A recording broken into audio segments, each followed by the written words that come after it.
Today's talk is, what's your excuse? And we're challenged each week in a way because we're always talking about principle. There's a law that we can depend upon. The universe mirrors our consciousness, always. And whatever's in your life right now is in your consciousness first. We don't, if we're practitioners of this teaching, if we're practicing this teaching, we don't get the luxury of complaining about people, places, and things. Because we absolutely know that they're all our what? Our creations, our stuff. So it's a waste of time.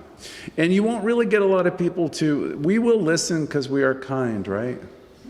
But we won't buy into it. So, probably should call somebody else.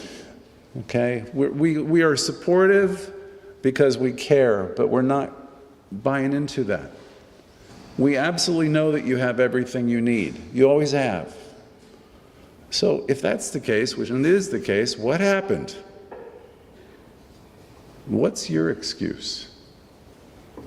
It's a question I'd like you to ponder today with me. Benjamin Franklin had something to say about that. Of course, he had something to say about just about anything and everything. He said, he or she that is good for making excuses is seldom good for anything else.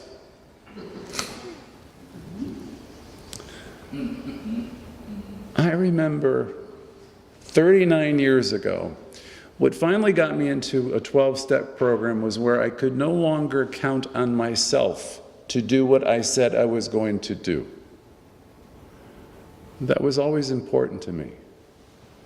There was a point in my life where I would say I would do something and then I was a no-show. Have you ever been like that? That's probably the most disappointing thing to me. So if I can't be counted and stand up and do what I say, then I know I've got a problem. The question I like to ponder a little bit, and I'm haunted a little bit by one song from one movie, which was A Star Is Born, when she sings that passage, are you longing for change? And I would say just about everybody in this room is.